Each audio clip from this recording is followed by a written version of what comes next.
Me known. No, who's doing the intro? I'm professional. You always do intro. You're the intro man. No, You're someone else. The intro man. Get the intro. You got it, bro. No, I don't want the intro. All right. So what week is this? Hey everyone, weird intro as usual. We're Game on the week air, 14. Guys. We're on the air. It caught all that weirdness. So I guess I'm doing the intro. So you set us up? As always, gotta be ready to go, right? Stay on your Better than the last toes. setup. Soccer 101. Ryan Hussey, flat-footed 101. Welcome to the Podcast FC, guys. We're covering match day 14 of the EPL. Lots of big games this weekend. Let's kick it off right away with probably the most obvious story of the week: Man City versus Leicester. Mr. Vardy. Man United. Man City. Man United versus. This is why I don't do the intro, guys. I got There's you. way too much talking ahead, so Tom. early in the Tom, show. take it over, son. Yeah, big game. Man U versus Leicester. Obviously, coming into it, there was a lot of hype surrounding Jamie Vardy. Would he or would he not be able to keep the goal-scoring streak going? And, of course, that man was. He was Dude. able to break the record. And the way he broke it, too, it was such just a clean, like, quality striker's finish. Like, run on the edge of the line, shoulder the defense, run in behind, take a touch, finish for our post. Clinical finish against one of the best goalkeepers in the world. Yeah. And the thing is, to do it against Man United is so ironic because the previous record holder, Ruud van Nistelrooy, played for that team. So all that little psychological mental play, I think, also came into the hype. And for him to kind of release that pressure and to not feel that pressure and to come through with a goal, it shows his mental strength. It shows why I believe England should include him in the national team I think they going will. into Euros, and why he should start. Did you see Hodgson's face? Like, he couldn't even hold back his smile when that goal went in. He was pumped. He was like, there's the guy who's He's going got to his make me man. a legend. He's got That's his the man. guy in the World Cup, in the Euro. He'll be so hungry for it. Well, between him and Kane right next to each other, Dude. if you have like a Rooney right behind them, Oh, my God. it's gonna be good. And maybe even like a Barkley if Rooney comes off. Barkley right behind Rooney, Kane and Vardy. That is a lot of pace. That's a lot of skill. That's a lot of goals. Dude, I saw a headline on ESPN FC. I didn't get into the article, but it basically was saying that Kane, Barkley, and Vardy, like right now, look like the future. Sterling, sorry, not Vardy. Kane, Sterling, and Barkley. That trio looks like the future of England. It was amazing. And now you got Vardy, who can come in for Kane, and he's a speedster. Or maybe they play him out on the wing. In the Euros, I think you should play him at forward, but like He seems to only have one speed. He does everything. Like, he shoots as fast as he can whenever he gets the ball. He does everything at one speed. It's 100 miles an hour. And it works for him. He's not even just hustling. When he has the ball, it's incredible. Dude, he's just so hungry. I haven't seen a player with that kind of I've never hunger. seen it like this consecutive, Yeah. This consistent. Well, the thing I liked about that goal, it really shows how he got some of the goals. He ran hard to the ball, but how about that pass? Yeah. The pass was immaculate. Sublime. Yes. That's Leicester's football right there. Yeah, it's Farid here. You guys talk about Friday in the national team. What do you think? Can England win, though? Bigger question. That's tough. They can win if their Together, media England doesn't win. if the media doesn't watch the games. I know. They play so nervous, I like the potential, but I don't know if that team can put it together. That's always England's story, though. On paper, they have the best team in the world. I mean, you had Gerrard and Lampard in the midfield. Scholes couldn't even get a look, because that midfield was so stacked. So, like, it's the story of England. On paper, look amazing, but they just can't put it together. It's true. I feel like England, the one reason why they can't put it together is that those players that we just talked about, they're really good players, they're really good leaders, but usually on the club level, they would have some sort of playmaker, some creative type. They need the creative point. person. That's a good point. And maybe Barkley can turn into a creative player because he has speed, he does quite the moves, and then maybe just passes off. Maybe Sterling uses his speed. It's one of those things where they need, let's say if Coutinho was English, put him on that team, England right away becomes better just for the fact that he thinks differently. Other, Brazilians, Spanish players, they think differently They have than that English little players. extra bit of flair, and that's true. And that, I'm sorry, Tom, but that carries over to the game with Leicester having like Amares now. Like, it's not just a Vardy, a speedster guy who, okay, if we cover Vardy, Leicester's, impotent, they're useless. It's like, no, fine, you can cover Vardy or you can at least try to cover Vardy, but you still have to account for Mahrez. You know, guy's just a speedster. He calls for a double team every time he has the ball. So it's like, But he's not English. And my thing no, is, not English. I'm just saying, like, In general. back to the game. Yeah, like just to be more like creative. Like they're bringing that creativity. Like to Hussey's point is that like Vardy's good. He's English, but Mahrez is not. no, I mean, look, and I don't think it's fair to single out any English individual like players, any other professional players. I think it's a greater thing where you have to look at the system, and you kind of have to look at the EPL as a whole. It has like the most undomestic players in it. For some reason, all of the stars seem to be from other countries. There are many other English stars, but I think when you see that happening, you compare it to a Germany, to a Serie A, where other national teams like to keep their players in-house playing in the same league. And I think, for somehow it's kind of a way, you sell your soul out to a point because you bring in the most revenue within your league, but your national team loses out because they allow other players from around the world to That's the kind of trade-off dominate. right there. That's exactly the trade-off. Yeah. Agreed. So like back to the game, Man United Leicester. Like, so Bastian scores that goal to tie it up right before halftime. Before that, it looked like Leicester was almost gonna run away with the game. He's such a leader. He is. He's you a know? leader. Just signed a German player, one of the few German players in the EPL.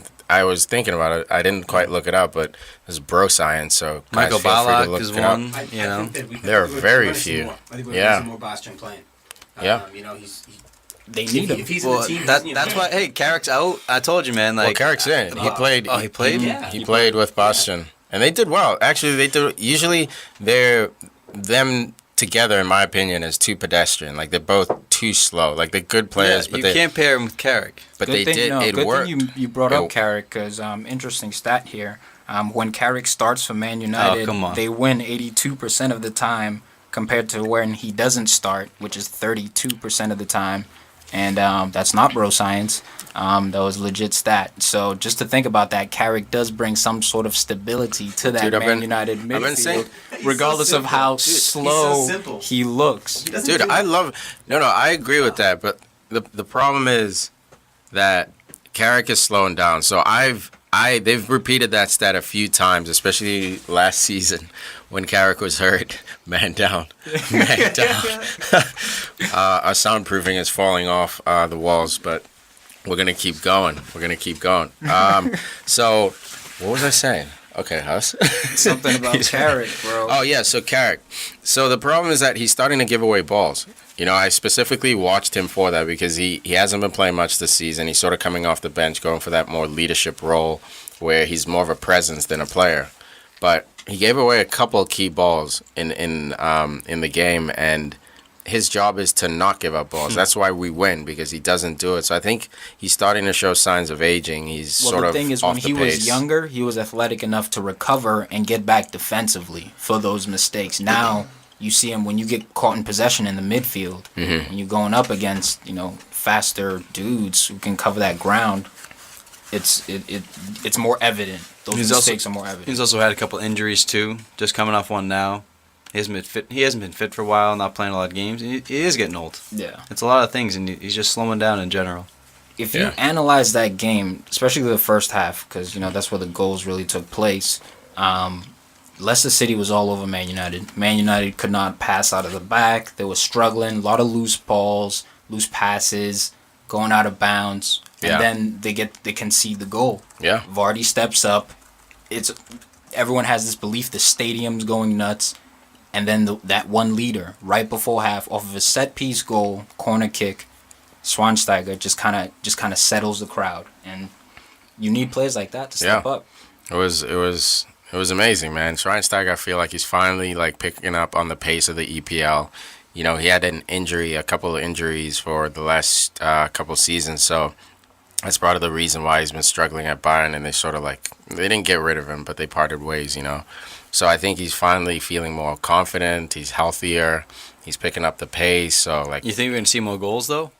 I hope so, you but think, it's looking that way. I didn't expect many, but if they keep rolling in, man, the last two. I mean, the other that's one a huge was bonus. Last week was an own goal, Yeah. but He it was made it still happen. him, Yeah. making it happen. And You know why? Because he's playing more. yeah, He hasn't been playing a lot this season for United. I feel like they've been keeping him out of the line. Not full think he 90s. was- Not full 90s. Yeah. I think he was unfit. They don't give him the time. Well, that's what LVG kept saying, that he He's wasn't older, fit. And we're like, what are you man. talking He's about, dude? He's older. fine. He's fine. Not fit. I think you got to play him more. He'll get in shape by playing more. He's the Iron Lung, man. Yeah. No, That's his nickname. Yeah. But do you think he was brought into the club to start? Because for me, I felt like he was brought in there to be almost like a sixth man, one of those guys who's a leader, who's a general, who, yes, he will start. But I think there was hype for a lot of players, Andre Herrera maybe being one of them, and other players who supposedly was supposed to lock down that starting role, but didn't. And so now Van Gaal is finding himself where now he has to play a veteran player who just came off of a World Cup tournament and start him every game. I don't think know. I think they brought him in to start him. I think he's more of a caretaker center mid though. Like they knew we just need 2 to 3 good years from him to sort of take care of our midfield while we build around him the Under Herrera's, the Morgan Schneiderlins. Have them learn from him. Have them learn from that him. experience. And then just like LVG, they said it's going to be like a 3 to 4 year engagement. He has Man United for 3-4 years, stabilize us, and then pass it on to the next guy. So we know, like, you know, you have a secure system. So I think that's why they brought him in. They brought him in to start. He just hasn't played much the last 2 seasons, so he's really been unfit. But now he's loving it. But anyway, so He's man of the locked it up. matches, guys, Farid. Man, the match has to be Patrick Schweinsteiger for me. You know, like I said, he needs to be playing more. When he's starting games, Man United's playing better. That's the bottom line. Yeah, And I think his experience that he brings is outstanding. I like that. For me, man of the match has to be Vardy. Yep. It has to be Vardy. Broke the record against the team that held the record. Well, not against the team, against the club that held the record. He had one opportunity the whole game, one clear-cut chance, and he buried it with class. I blame a little bit on De Gea with his weird knee tactic, but anyways, he saves most breakaways. But that was just great finishing by Vardy. I have to agree with everything you say. You damn right you Say have or to. said. You damn right you have to. You have to agree with everything I say. Yeah, I agree with what you said. And the fact of the matter is, he did break a record. You have to give it to him. We have. Al?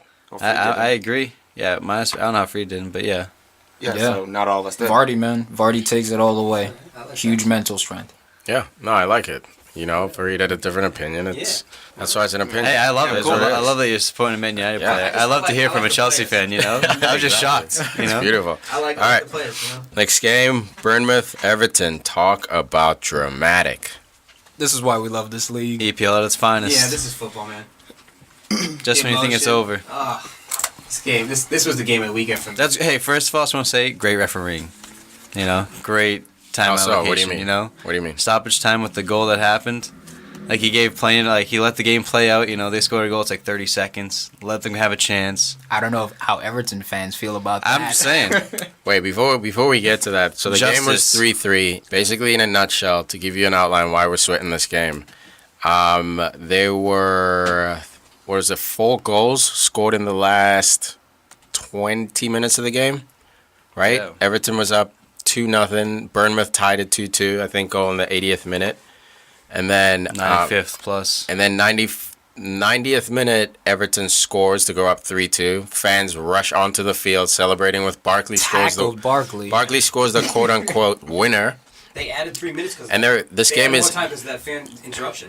absolutely. Yeah. So that's a great point. Yeah. So I'm saying, Everything- great refereeing. Well, we didn't know how you were saying All right, that. I agree. That's what I was talking about. We didn't know what you were talking about. When Now they you start know. from the back and then build it to the front. So basically, in a nutshell, real quick, just to finish out the outline before we get into it.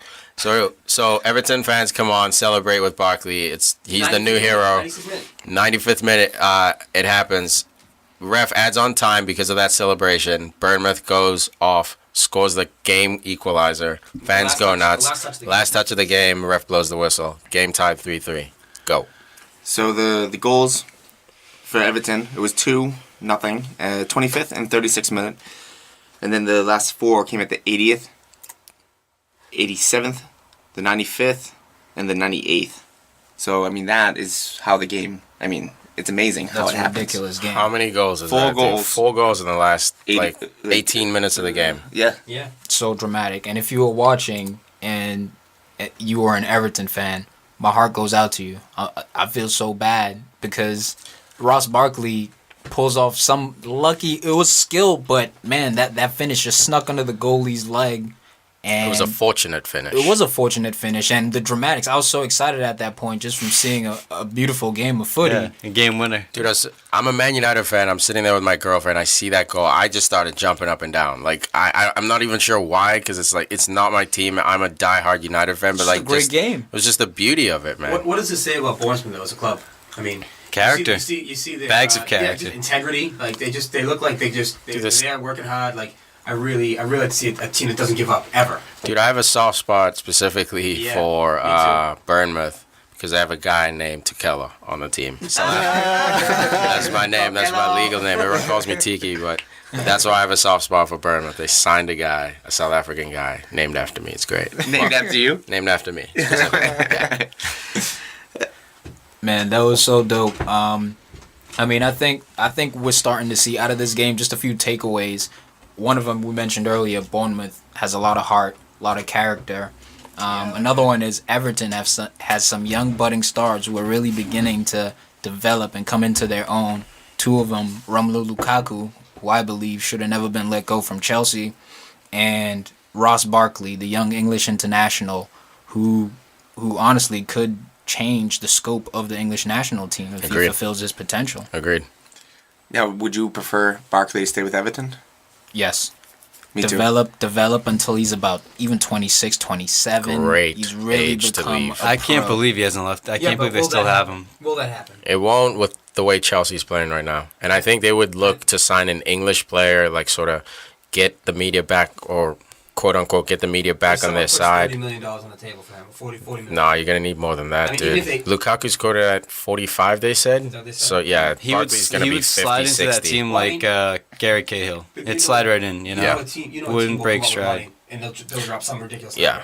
number. It happens. What Yeah. team? Chelsea. Chelsea need that spot too. That power driving, not a box to box because Barkley's attacking, but that driving, like running from like the 10th spot. I think he'd fit at Chelsea. David Silva's got it locked at Man City. Maybe Man United. You could argue Man United could use him. Man, I just don't want to see Any him team go. could use him. I don't want to see Yeah. him go and Barcelona? be drowned out. I don't want to see him leave. I don't want to see him leave at all. I'm happy with him staying at Everton and just developing. Look at what's his name, Rodwell. Rodwell left that team. It could have been Barkley and Rodwell on the same squad. Rooney. Nah, but that's different. Rooney was scoring goals for fun as soon as he I'm left. just saying. He left at a young age and became arguably one of the best England players. Well, I think Barkley will be good wherever he goes. The problem is, will he get 90 minutes wherever he goes? just saying. That's the Rooney challenge. made that look way too easy, dude. Yeah, To be 18 and score at least like 12 goals a year every like the talent level was different. like You could tell Rooney always had greater potential than even his mental Barkley. state. He never Rooney's stopped, mental man. state. He was fearless. I think Barkley sometimes shies away when he's playing the bigger teams. Ooh. I think he does. And my friend Taking friend shots. Wayno, my friend Wayno wouldn't be happy to hear me say that, but I think he chokes a little bit. He's unbelievable, man. I think He's really young. good. I There's just no think question, he's guys. young. He'd look at another blue jersey. I'll tell you that. But this dude, the substitute, excellent move by the coach for Bournemouth. Brought on Junior Stanislas, who's a game changer for them. Yeah. Absolute game changer. Scored 2 goals, the other one in the 87th, and what felt like a winning goal, which actually tied it up 3-3, which was a great cross and header. Awesome game, man. I mean, this has to be the most exciting game of the year so far. Guys, if you can, so ESPN FC is an awesome website where we get a lot of our information as well, and this is not an ad for them. We're not getting paid or anything. We're just, dropping some knowledge, tip of quote the hat- unquote. tip of the hat. Tip of the hat. So they do a good job of throwing up highlights of the games. So if you didn't catch the games, I'd advise you go on there. But I think they pull them down either like Monday night or like Tuesday night. So you have limited time to go check out the highlights. That's the first one I would start with. Bournemouth, Everton. What a game. So, man of the match? Man, my man of the match, it was tough. I know Stanislas got those two goals, but I'm gonna have to give it to Ross Barkley because honestly, I thought he scored the game winner, and if it wasn't for Everton's leaky defense, he would have. I think going forward, that's going to be a major problem for Everton. Roberto Martinez has done an excellent job for them going forward, but that defense has to get fixed. But Ross Barkley. I have to agree with that. I think Ross Barkley looks fantastic. Great player. Played Yeah. really well. Yeah, I'd say Ross Barkley too. He's sort of grabbing that team by the scruff of their neck, and like he's starting to show that he's the guy you can rely on late in the game to get you that winner. Ross Barkley for me. I would have to go with Junior Stanislas for the fact that Barkley he scored one. This guy used to score two. You want to throw people on Barkley's back? Well, Junior took him to the win. Tying column. It felt like a win. That's the problem. Yeah. Great point. No, it's a great. Yeah. It is a win for them, right? Because Everton's the Points. favorite. It's a win. They got Share a the point. points. I agree with the Huss on this one. I like it, boys. Because I like Bournemouth digging deep, getting that point. It's a big game for them. I'm just mad because they didn't bring on that Tokello guy. Actually, he wasn't even on the sub, so fuck Well, him. if they brought him on, they would have won. He was late. 7-0. He was late Exactly, to training of the course other day. South Africa all the way. All right, next game. Crystal Palace Gotta love Crystal Palace. taking care of business. Newcastle. Andy P at CP. We got Farid and Al here who have a massive soft spot for Crystal Palace. He's been telling me about Crystal Palace. Even though I knew who they were, he's been telling me about his soft spot since, 2004 when we were in college. It's gotta be back. It's been a soft spot for a long time for him, and it's... maybe guys like Corrali, Dougie Friedman. Oh man, Andrew Johnson. AJ coming through, scores 20 goals plus. Dude, it's coming together, man. It's coming together. This love team. It's coming together with style. It came With together- style. Perfect way to put it. They brought in players this summer. They bring in Johan Kabay. Like you bring in like That was, like that. we talked about him in the summer. Remember, we're like, "What's he gonna be like to that team?" You know? Yeah, and I'll be honest here. I was saying that Kabay, it's Crystal Palace is below his talent level, which I still sort of stand with. But the way Crystal Palace is playing this year, like he made the perfect move. He's no, fit. no, There's no, I was wrong on that call. You guys saw the magic. I didn't see it under Herrera, aka. So no, you guys, Come on, man. you guys sprinkled me with some wisdom, man. I'll tell you this right now. What if Newcastle doesn't release Pardew? Pardew gets Kabay to go back to Newcastle. How does that change? Does Newcastle, are they in relegation?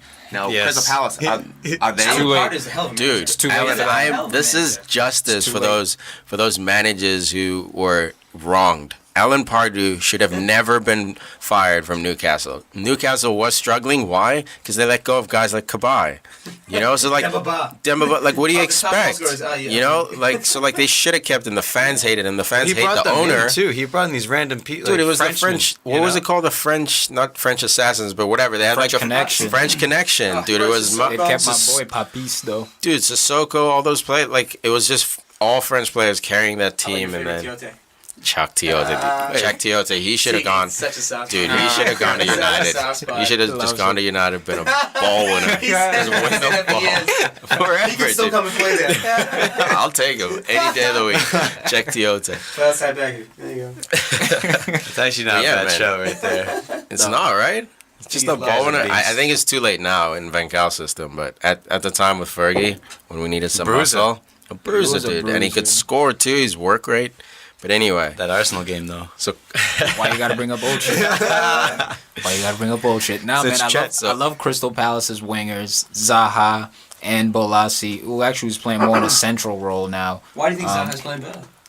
Because he's got confidence, he's got a manager who believes in him. He's allowed to make mistakes and not have to worry about being taken off. He's a young player, and some young players need that, and it depends. Other coaches see that as mental weakness. Other coaches, you have to invest sometimes in talent, and I think when you have a player like Zaha who's a diamond in the rough, I believe if you show belief in him, he can maximize his potential. Whereas if he's under the gun, he kind of tends to fold. And hey, you could say that's the difference between the top world-class players or not. But either way, I think that's a reality. I think he's showing some signs of what the potential he used to have.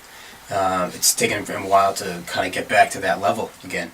I feel like when he went back right away, he was still like, oh, he's not very talented, and he's really improved his ability since I think just maybe get more regular football, maybe train more with the first team. I don't know what the difference is, but Just getting more minutes on the field. Is that what He's it is? just getting experience. He's getting minutes under his belt. That's all it takes sometimes. You just need to play every day, every Yeah. week. he is. He's one of the He's first gonna names on the outgrow team. that fear of the big games. He'll outgrow that if he gets playing time. Consistent, no injuries. Luke Shaw, no injuries. Dude, Stay fit. devastating. So the one thing I really like about Crystal Palace right now, Kabay, he is so pivotal for them. For the fact of the matter is, he's something that most teams don't have. He is a playmaker who comes every single weekend. He plays and he plays. You can count on him. He's a leader, kind of like how we're talking about Bastian. He's someone that will actually make the difference in the game. In the midfield, they have a bruiser, they have a playmaker, and they have speed that can outrun most of the teams. That's why I really like them. They also have a good finisher, and they have a defense that can do enough to win the game. Yeah. No, they're a well-rounded squad, man. Balassi and his power, like, you got to factor him. Every time he touches the ball, you got to get 2 bodies on him. He can savage. He can beat you. Jackson. He can beat you. He's Bo Jackson, man. He should have played football, dude. You don't want a 50-50 with that guy, and he's a forward. That hat that he wears too now, like I don't know what it is, but What hat? that headband. Oh yeah, he does wear a headband in his game. Nah, I think he got his head injured though. Is that what it was? Oh, all right. He wasn't doing that style. I don't know what Paul Pierce out there. I was like, all right. Allen Iverson. The game. He actually hurt his head, but hey, that's because he was putting his head in dangerous situations. He runs through everything. Exactly. Yeah, and he got rewarded with 2 goals. You get the work rate of Antonio Valencia with like the skill going forward of I don't know any names, but he can beat players one-on-one. You know. I think look at the lower level teams. Some teams have good defense. Some teams, maybe they have a good play in midfield. Crystal Palace is considered sometimes a lower level team, but their 2 best players, I think, are their wingers. That's what they're more dangerous offensively, and they can nick goals on you, but they might concede a bunch. They can always be a game like and score 3-4 goals in a game. But Definitely. That's a great point for you. People forget about Jason Punchin, who's like a low key nasty EPL player. I don't know. He seems to show up in big moments. Yeah. That's one man that I was actually bringing up when I said the speed on the outside between him and Zaha. Who can really keep up with them day in, day out? Ashley Young? There's not many people. Yeah, there's not many people in the league that can run a 90 minutes. It's not as fast, but just as long as them as well. Mm-hmm. Farid, Al's favorite guy here, Balassi. Well, Farid, you were just talking about it. You said the 2 best players are the wingers. It's like that's Crystal Palace football. They play it out wide, it's like Southampton, like all Swansea. These teams are playing. Every team in the EPL is starting to Stoke even is starting to play football. Yeah. It's a beautiful revolution. Crystal Palace especially, they play so fluid, and the wingers, the overlaps. It's such a fluid game, and that's why they're the best players. Dude, I think without Kabay, Balassi, and Zaha, you're screwed. That team is still good, but those 3 are the reasons why Crystal Palace, we can't even call them a lower level team now. That's the whole creativity. That's the spark. They easily could finish 5th this year, the way they're playing. Some of the players they have in that team are good. You look at their solid. You look at their goalkeeper, Wayne Henson. Yeah. Played for the Wolves. Good goalkeeper. Has experience playing in the Prem. Knows what it's like to play with low level teams. That's a good guy to bring in. They bring in Scott Dan. Yeah. The guy who's played in the Prem. Just veterans. Specials to these guys. They're considered that 28, blue collar, 32 age, where they're seasoned veterans, and they're at the peak of their game, and they're going to give you a certain thing, and they're going to be able to play a certain amount of minutes every game, and that's important in this league. I think Alan Pardew is proving to the world that he knows how to build and maintain an organization and run it smoothly and effectively, even eke out the unexpected game winner or something like that. Well, that's why they say maybe the England job. After Roy Hodgson, who's next? You got him an Englishman, Pardew, him and Rodgers. Toss up, but I still love Harry Redknapp for that. Redknapp. I still want Redknapp to get his chance with that. I do have to disagree with you with the wingers being the best players. I really do think it's Kabay. If Kabay goes down for the season right now, if he went down this weekend. Why would you say that?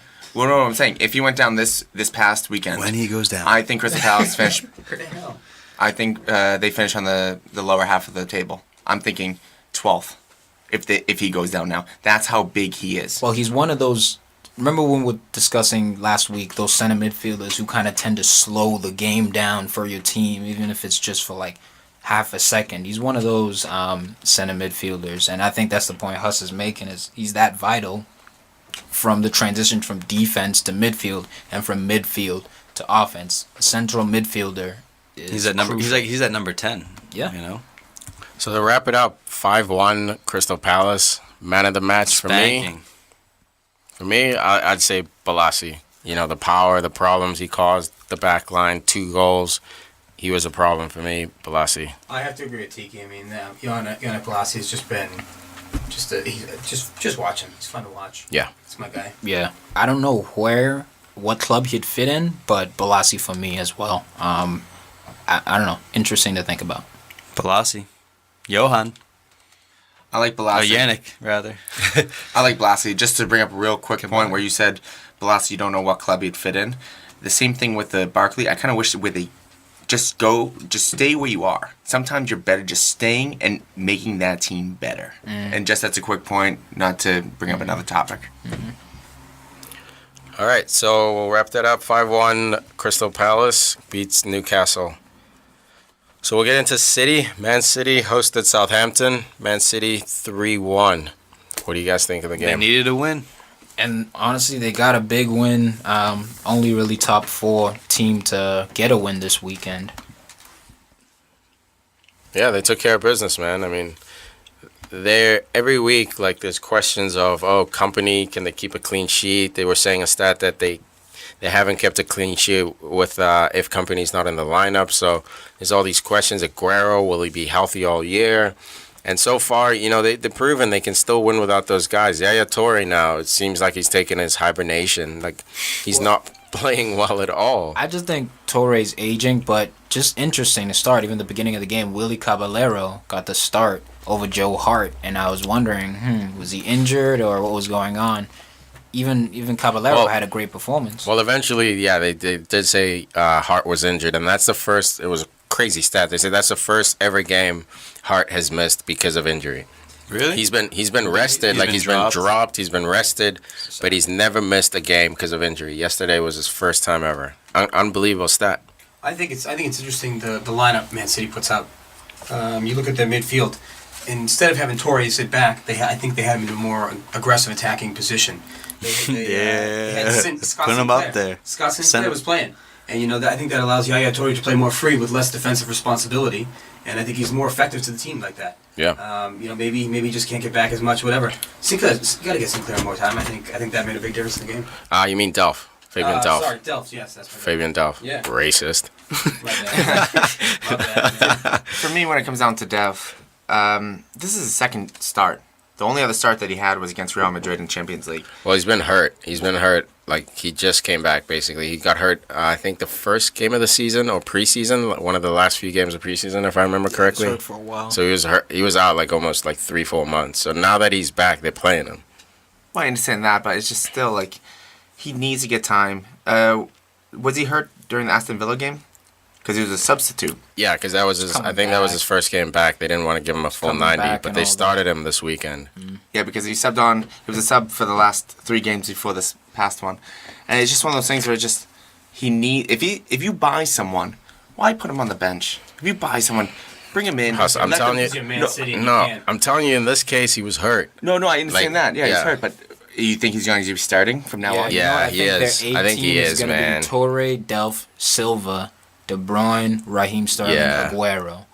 And if you could, to me, what a lineup. With company, depends on the form of Mangala. But let's say Mangala's in good form because he's a young up and coming player. Unless if he's shooting on his own net. It happens though. But even if he is, then you got Otamendi. All right, so let's say Otamendi, Kolarov. To me, who's I don't know. He's scoring goals now. Unbelievable. He always has been, man. He's been a set piece specialist for a while. And I don't want to fast forward the game in terms of goal flow, but you can. He's one of those. Dude, that finish, he finished it like a forward, dude. Just far post, ping it, amazing finish. My brother and I've been talking about this for a while. Left back, your boy. Kolarov? You love that guy. Dude, I've had him. I've been talking about this guy for the last 4 or 5 years. This guy's awesome. He's one of the robot guys, man. He's like he's one of the robots. Dude, I was just gonna goes Eastern Bloc. Dude, he kicked the ball really high. Dude, he even runs like a FIFA player. If I was a coach and I was gonna construct 11 players from anywhere in the world, Eastern Bloc. We got Vidic, we got Kolarov, we got Ivanovic. Some of the best robot defenders in the game. Yeah, those guys are machines. They're cyborgs. They are machines. And he doesn't. They bring in another talented left back there, man. See with Clichy. Well, he might be getting more time. Sagna's still there. Yeah. He might be getting more time because I'm not sure if you guys read it, but DeMichaelis might be going on loan to a team. He might be He's this crap, January dude. coming. Like, This he's a January, great defender, but this January coming up, DeMichaelis. he will be. Oh. They said, I know he's. Hey, was They're it part of December? Manchester City, but New York FC might be taking him on loan, or they might be trying to sell him back to his homeland. But the thing is, he might be. The fact that Settle to his Homeland. homeland. no, but he wants to go Barter home. this motherfucker. It's near the end of his. It's near the end of his career. He wants to go home for the rest of it. So there might actually be an extra spot at the second half of the season for Karloff. who? No, I think Kolarov is going to play left back. I mean, that's his position locked down. I don't think they're going to move him at all. I think the question was once Zabaleta's healthy, is Sagna going to be able to stay on that in that position? I don't think so. I don't think so either. Zabaleta's too good, in Zabaleta, my opinion. I think Zabaleta's over the hill. I I think he's. don't think he is yet. I don't think he's had a chance to prove that. Fellas, He's it's the missed best he's missed like a year. Like I think that's too long. He's getting phased out He's only now. missed a few months. He played most of last season. It's the best of both worlds. Zabaleta to me is one of the best defensive like him. right backs in the Yeah, world in dude, he's terms of unbelievable. tackling. Like I- he's gonna get up and down, and when he does get forward, he seems to always make the right decision and be in Yeah. the right places. I think why not have it both? It doesn't matter. You have Sanya and him. They can both lock it down, just like you have Clichy and Kolarov. But I think to be a good defensive outside back, you need minutes. So I don't think Zabaleta's a guy who can like split time. I think because he has to be organized and learn to work with Mangala or Otamendi or company. So for him to excel, I think he has to start, which would sacrifice Sagna. But is he good enough to start? That's the question. I think he's versatile. I think they could use him in a couple of like positions, and he would be effective. Who's Zabaleta? Yes. Where else would you And use here's him? the thing: I could see him hold him in. Ah, dude, you got Fernandinho No and Fernando, way. and now No Delph. way. I can see him as You're gonna center think- back. Yeah, they're two. If DeMichaelis gets injured and Correct. someone's suspended, he Correct. could fill in there if Absolutely. No, but- necessary. I don't know. If Sanya No, is right, no, he's we're captain. talking- Listen, he's captained the club before, as No, we're well. So talking- like he's a quality player, and in terms of minutes, he could. If you think about Argentina and their right backs, they don't really have many, bro. So he's gonna get minutes internationally. It's That just a doesn't matter count. of That's you play it's just a 2 matter games of every like translating. 3 months. What I'm saying about Zabaleta is like if everyone's healthy. Obviously, if people are injured, you're gonna plug him wherever. I'm saying if everyone's healthy, aka Blind. If everyone's healthy, Blind's not playing center back. We put him there because people weren't healthy. I'm saying if if everyone's healthy, Zabaleta can't play center back because Mangala and company will have that locked. You can't put him at holding mid because Fernandinho, Fernando, Delph. The only position he can play on that squad is right back or left back. But if everyone's healthy, I'm saying it's a difficult decision you have to make. Do you want to get that lockdown defense in Zabaleta, but you have a healthy company, so you know your defense is good anyway, so you can take a risk in Sagna. I don't think Mangala's position's locked down. I think that position's open. But it's open for Otamendi, not Yeah. Zabaleta. Hey, it's open. That's Not the for bottom line. Zabaleta, though. You don't know. There's no way they would bench Mangala and Otamendi to start Zabaleta at center I'm back. saying Zabaleta offers you something different than Sanya. Agreed. And That was- it- yeah, and it there was depends never on in what the disagreement. manager If wants. they play yeah. a three back, he would be in. You know, if they change Yeah. their formation, you could start him. You don't have to play 2 center backs. If you put Company, Zabaleta, and a third outside back that's very good, you play 3 back. You play 5 in the midfield, Yeah, and that team could be set up for that. I agree, man. They definitely like help dominate. Especially Delph, dude. I'm like pleasantly surprised with Delph. Like he is. I'm still not really happy about the way he left, but Yeah, I know. That was shitty, right? that was classless, but it happens, man. Like Man City comes knocking, Well, you why you lie? have to. I don't think he lied. I think just Man City. Here's one of my theories is that Here's a bag of it money. was a bluff move to City. Like I think they were in contract discussions, and he sent that out to like basically let City know, like, dude, you're gonna have to come at me with a better offer if you want me to leave this beloved club. They offer him more money, and he unfortunately has to leave with pie on his face, or he's just an idiot. Well, for me, Man City with Aguero hurt again. Before the new year, they have Stoke coming up. I know Stoke's on paper, through the table is not really the best team, but they are a hard team. Everyone just plays their heart out. Swansea won't be an easy game as well. Then they have Arsenal. Sunderland might be a little easy depending on which day Sunderland's having. And then they have Leicester. That's before the new year. Big, Those. go ahead. Well, I'm saying those teams, if Aguero doesn't get healthy, how do they do? Well, against the Stoke, I think they'll be fine, seeing as though Shawcross is going to be suspended for that. Oh, forgot about so that. they're missing their captain.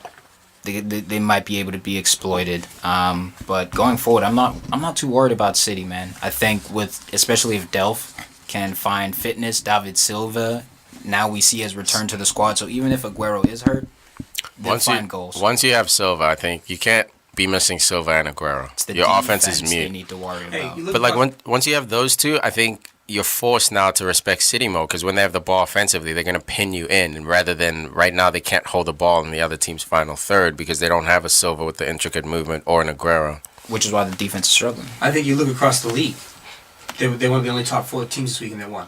Yeah. And you know what? Like, I hate to say this because I really like Man City and all, but they won a game this weekend that nobody else won. They got 3 points. They're jumping ahead. This title race is going to be close this year. And, winning games like this, the close games, the tight games, are important. But they could lose next weekend. Of course they could. That's the thing with Man City, This you is what know? they want, That's you the know? thing with Man City. They have the experience, though. They Oh, yeah. know If how. they can pull it together. Yeah, they got beat up last week. They have champions already in the team. They got beat up multiple last weekend by winners. Liverpool, and they responded really nicely this weekend. And look, I just want to break down the goals real quick. The first goal, Yoshida, the right back, gave it away to Raheem Sterling, who had great patience to square the ball to De Bruyne. This happened in like the 8th minute. And then Southampton, likewise, Southampton switch off, and they allowed a goal off of a corner kick. Get your head up, bro. All right, man. Hold your phone up here so you can see it. There you go. All right, yeah, I feel you. And also that center back, Virgil van Dijk. He's a good guy, man. I think he's also a big part of what they do, Southampton. Yeah. And basically, I thought it was a couple of soft goals that they gave up, and they still had some chances to get back in at Southampton. Yeah. So, that being said, man of the matches. Al? I'm going to throw it to you. Gotta give it to Delph, man. Just like Lingard getting a chance at United, young player, you're getting a chance in the big boys game. You score a goal, you're going to play next week. If you're not starting, you're subbing on. So for him, I'm happy. I didn't think he was going to play at all when he went to Man City. That was a mistake. Yeah, it could work out for him.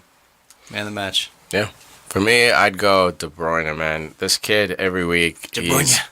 he's just showing something different every week. Now he's starting to show he can, play balls. They were saying he has, like, one of the highest assist rates in the league this year so far. Like, he's just, I don't know, I'm blown away by him. I think he's quietly the signing of the season. That's what Chelsea's missing here. Yeah, I mean, him at Chelsea right now would be pulling the strings with Hazard's ability as well on the other side, or Willian too. Like, dude, It hurts, man. I know. it sucks. So, I but know. for me, De Bruyne, man of the match. That's a good pick. I gotta go with Delph. I didn't think he'd be getting a lot of minutes there. He comes over from being a starter player at Villa and comes here and he's got to fight for a spot now. He's not a guaranteed position. And he played really well this weekend and scored a good goal. Got a good deflection, but whatever. Scored the goal, played well. Yeah, I'm going to give it to Kevin De Bruyne. Just showing consistency throughout the weeks. Really good player. Got himself a goal, adding goals to his game. Hussey? I'm with you on that because he's just showing him that he's a much better signing than Sterling so far this year. And What a shot. Liverpool. Well, I was also going to say the other two men that scored for the City, they don't get much time, but yet they came through, which is really nice. But Kevin, I mean, come on. He's been fantastic. Everyone wants him. Everyone needed him. But City with the money got him. And here's the quick touch just to recap Saturday with Ryan. So we had Watford and Aston Villa. Two teams you probably don't care about. We care about them a little bit. 3-2 Watford. Decent goal. Decent goals all around. Dini Dini got scores, the winning goal. Villa lost again is the bottom line. That's all. The team that keeps losing is still losing. Dude, I think Relegation. we'll address that. Yeah. I think we'll address that a little bit. Igalo also continued his fine scoring form. I really like Igala. Dini. But how about the header from Richards? Great to see Mika. Yeah, There you score go. on goals. Killing it, I dude. have it for him. You know? He's gonna go to a good club next year if they get relegated. So he's getting Yeah, he can't- he's just Yeah, getting for a fit. win. He's just getting fit, Yeah. getting in Alright. shape. All right, next And game. then the other game. Go ahead, Farid. Next game was Sunderland and Stoke. Sunderland needs 3 points. Got 3 points. Dude, we were 2-0. we were singing Stokes' praises last week or a couple weeks ago, saying this team is stacked. You know, they have Arnautovic, all these guys, and it's like they drop points at arguably a team that might be in the bottom three come April, May. Well, you know they're playing Stoke. Stokes, gives top teams a lot of trouble. That team, Yeah. it's tough. It's a tough team to play against, and I think that Sunderland getting 3 points there is massive to them because they've been relegation battle kind of all season.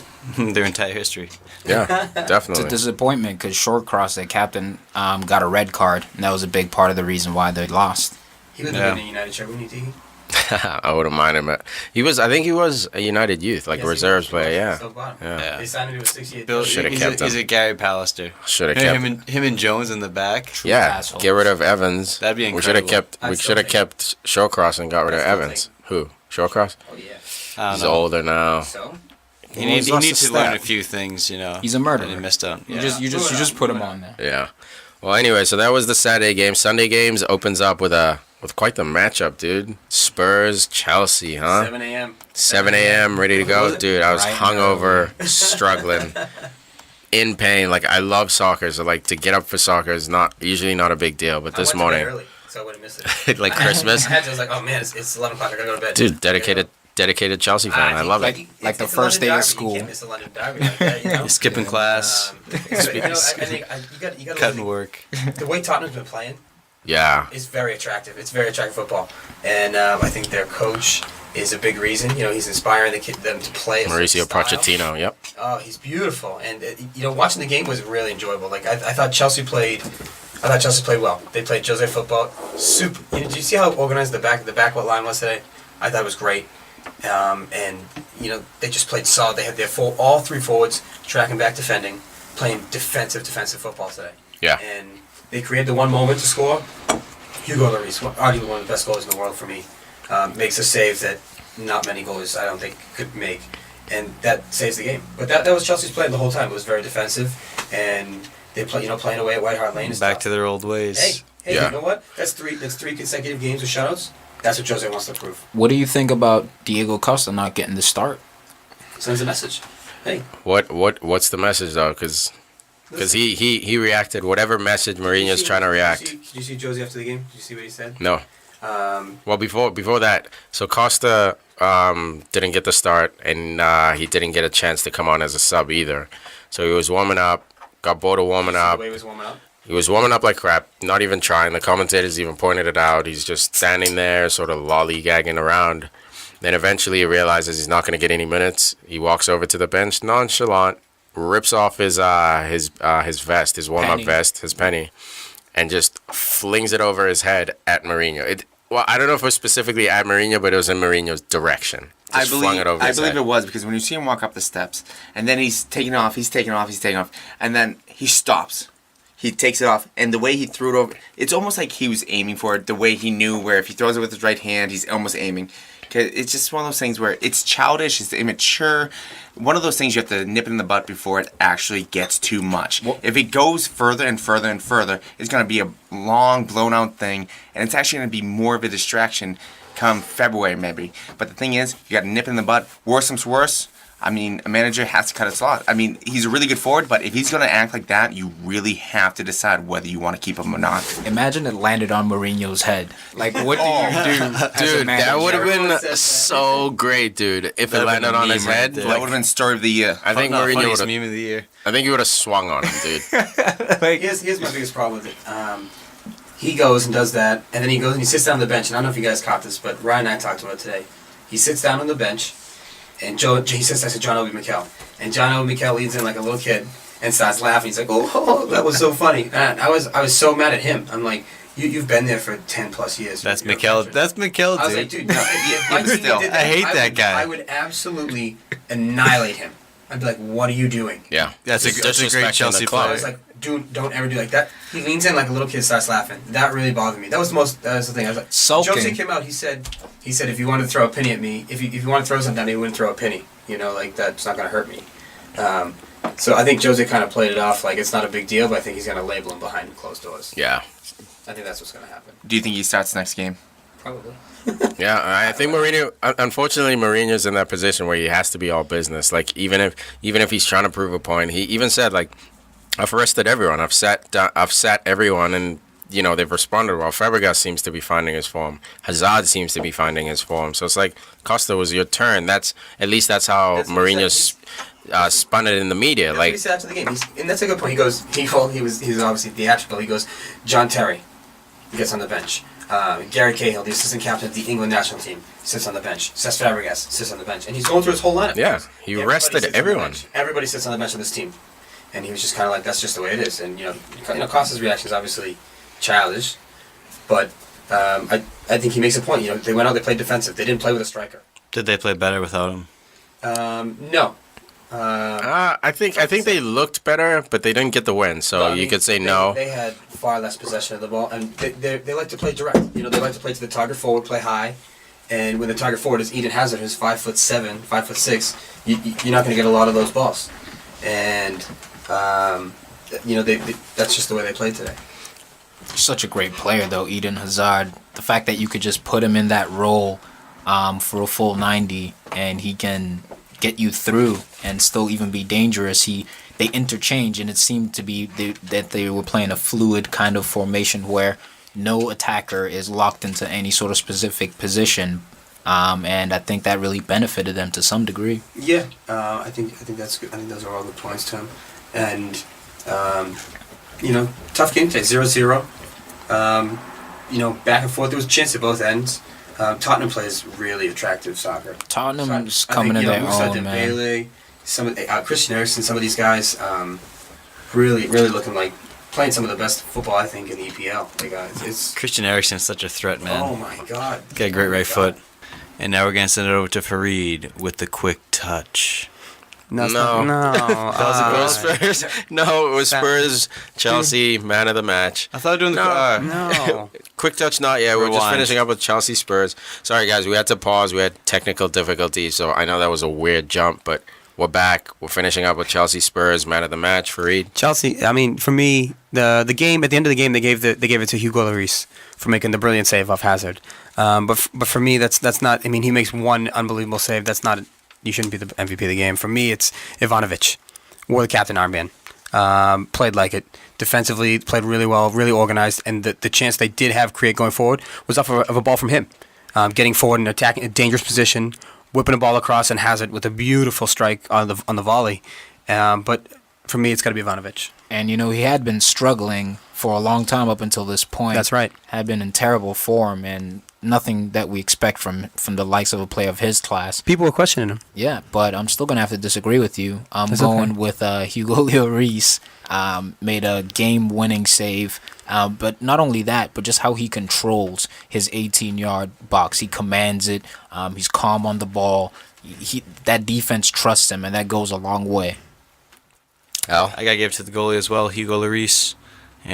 One save can save a game, save you points. It's all it takes sometimes. You need the goalie. Someone of lesser quality lets it go through him, Yeah. Big man. Well, I'm going with the goalie, but I'm going to go with Chelsea. Because he had 4 shots on net. He had 4 shots on net, Bogovic, rather than the one that Lloris did. He saves literally 1 shot, and he gets man of the match. That's my point. That's tough. I mean, it was a world It class was save. the shot, though. Yes, It was a shot as well. it's the shot that you pay him Tottenham had 4 shots. It's like scoring a goal. But it wasn't. I mean that. Saving a goal is like scoring a goal. He should have had no saves. I think Lloris for me is also man of the match because when it comes tough, down us. to it, that was the one clear opportunity in the game that either team had, and he came up big with a Did he save. go to sleep? For me, that's the moment I don't- Chelsea's yeah, playing for. sleeping, Chelsea, no. Chelsea plays that whole game for that one, maybe 2 moments. and he was that's on the top one of moment it. they play for. And he And he go. matched it. Yeah. And I can definitely see why he got it, but I'm a Chelsea fan, sorry. All right, here comes Huss's moment. Poole versus Swansea. Poole digs it out. Oh boy, here we go. 1-0. Beat Swansea. What are they paying these refs? Oh yes. Lots of controversy in this game. I think Klopp's bringing in some shady business. Are you kidding me? Klopp has the Ferguson effect. No. Oh, absolutely. What was bad about that game?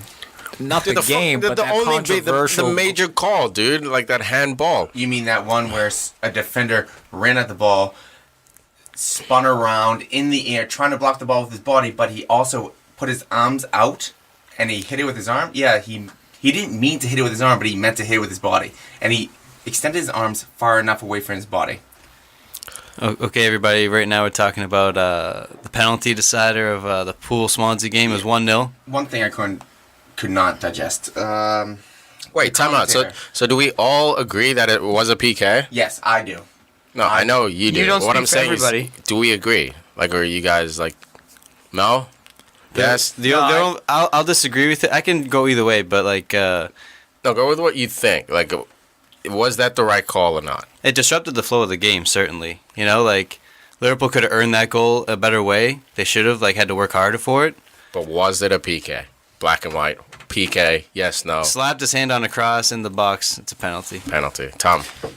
If I'm a Liverpool fan, no. It's Is not. it a PK? It's not. It's not. You could see the way the defender was looking away. To me, it's harsh. I think by the law of the book, yes, it is. But if I'm judging it, no. Okay, so the comments are... Wait, one more real quick. I looked it up today. You know, there's always a lot of controversy about handballs.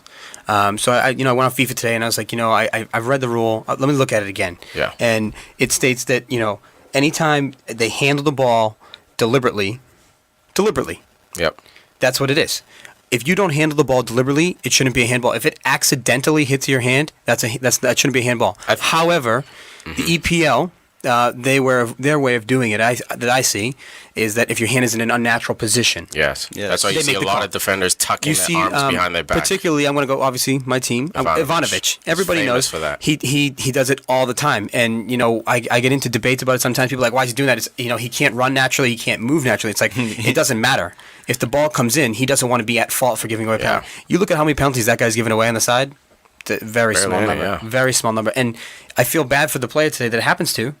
'Cause he played a good game. Yeah. And unfortunately, he's going to be known as, we lost the game because of that. It's a tough call. Yeah. For me, I say it's a PK. I mean, it is. It's a tough call. It's a PK. Huss? For me, if you look at it, it has to be. Because when Tom says, he was looking away. Okay, fine. If I have a 5-man wall, I'm going to tell the 3 men on the outside to turn around and put the hand straight up in the sky. Oh, they weren't looking at the ball. But That's a good point. If the ball hits their hands, it's an unnatural position. But what I'm saying that's is, such an exaggerated no, example, it's not, though. No, it's not, though. No, Because I mean, they're it's trying to hit it, and he was... You're saying put your Neil- hands up in the air and Listen. wave them like you just don't care, basically. Which Off he of a did. free Which kick. he did. How many times do we see that happen off of a free He looked kick? like Birdman. Hold on. He looked like Birdman he went over, he did like a 180. He was trying to keep his jumped balance. straight- Huss, he jumped look, straight up Huss, in the air I agree. and he Look. extended his arms. I agree with you. Trust me, I played left back at that position. I've been in that position many a times, and I think by the rule book, like Farid was saying, it's a harsh call. Yes, it's a PK. I agree with you in that instance, but I'm saying the defender was looking away. His arms were extended.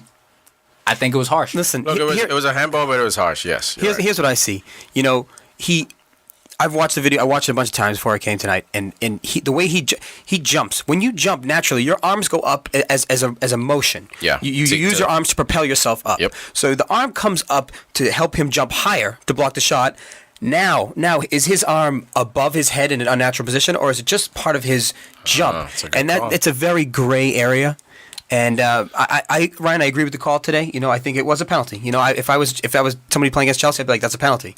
But it's a tough call, harsh, yeah. You know what? and he should have jumped up and had his arms behind his back and just tried to block with his chest. You know what I think it comes down to is that if the hand or arm changes the direction of the ball, like when it's midair, like if it's going one way and it goes the other, kind of like Like that. Like a kind of deflection. like the mic right there. Sorry about that. But if the ball's going in the box and it hits an arm and it gets deflected, like it doesn't matter if he was looking or not. Like the ref's going to call that almost 10 times out of 10. It's the way the EPL is refed. But I think that's a fair call though. If it changes if it's going this way, it hit your arm. Oh, ref, I didn't mean to do. You know. But here's the thing. I disagree with you when you say it's one of those things that's called 9 times out of 10.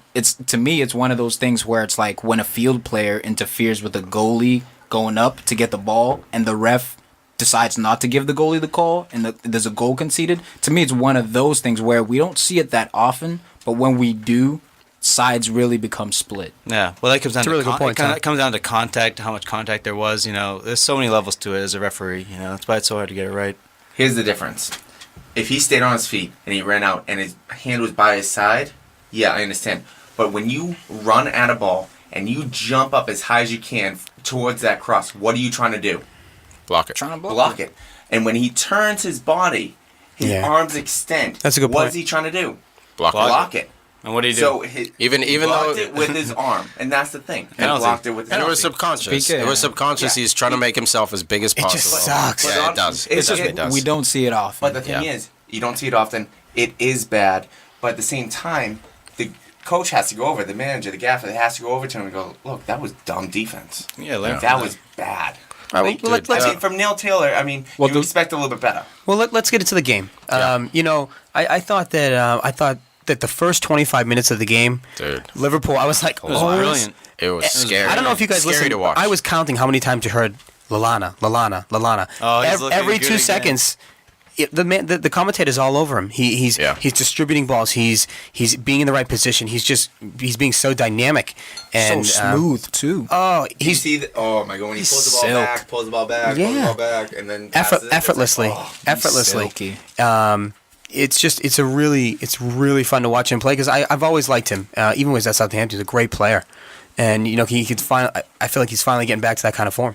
Dude, it's the Klopp effect is unbelievable. For me, I mean, not to jump the gun, but like Emre Can, dude, man of the match for me. We can still keep talking about the game, but like I just had to get that out. Like he is looking He's a better footballer. and better every week. The composure, the class to play a 60-yard ball, the ability to take someone on one-on-one, Tackle, tackle, back, finish, tackle. dude. And he's German. He's gonna be just plugged into that German Workhorse. machine.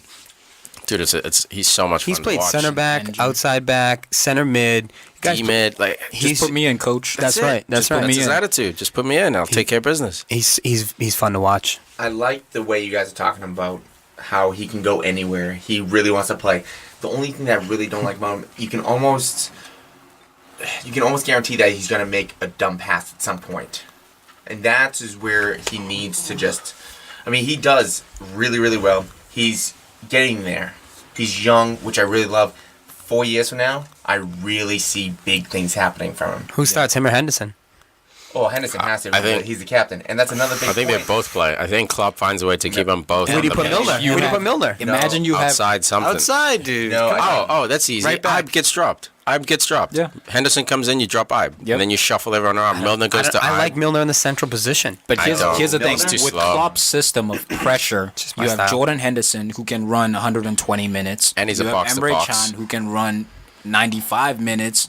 Box you to have box. Milner who can run 120 minutes. Now all of a sudden, Joe Allen. your pressure increases on the opponent in the Leiva. final third. And I love that you said that because that was their system today. It reminded me of like a poor man's Barcelona. Like they pressure with their front 4 to 5. No time. So like Swansea's a team that plays out of the back. They couldn't play out of the back because every time they gave the ball up, everyone would press forward, and then they'd just hold Skirtle and Lovren.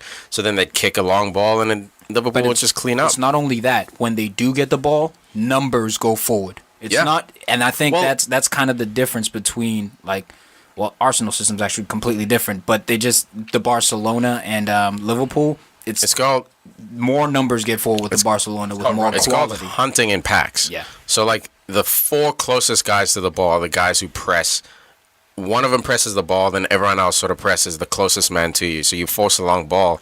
That signals the rest of the team to press because you see those front four You know, it's pressing. going to be a 50-50. By the time you win the ball, dude, you're winning the ball almost in their final third. So it becomes easy to push 4 people forward because you're like, we're almost in the final third. Let's go. For me, it's like you just said. When you get pressure high on a team that wants to play sexy, play out of the back, play attractive stuff, and you get right on their outside backs, they're forced to play 50-50 balls over the middle. And you put big physical guys who win balls in the middle, and they can't get out of their own end. You just outsize It's the only them. way to beat them. Yeah, And it's funny because just Swansea tactical. is built perfectly to play against that system in the fact that they have Adair and Gomes, like 2 guys who can hold the ball up.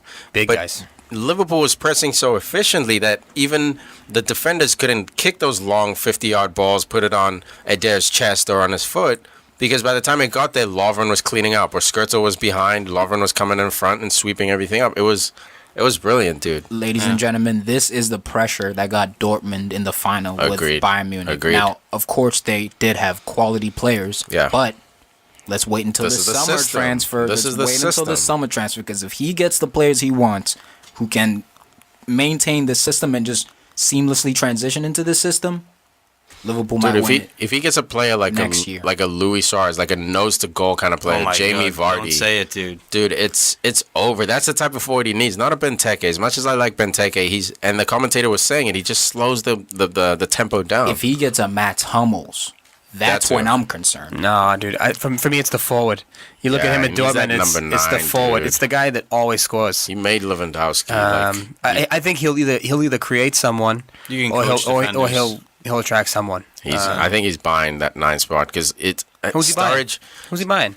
There's nobody out there right now. He's I got think he finds ties to someone, dude. Dortmund, and Yeah. Dortmund has a lot of talent. What if he looks goes Royce and Hummels? It's looking like he might get one player from Dortmund. But then another thing that he made I forget the quote exactly, but he talks about how a lot of mothers out on the road have a lot of special sons out there. So why should I just go for the son that everyone knows? He said something like that. It's not quote for quote, but he says basically He's a philosopher. he will find someone that no one else will knows, or he will go after someone that people know about but don't really suspect them to be great. So he'll actually try to develop someone, which I really like. But for this game, where I really like Lovren, not really like he's not world class, but he was okay. He was good. I mean, he's okay. He's doing the same thing. Moreno, he's done it a lot better. It's a lot better.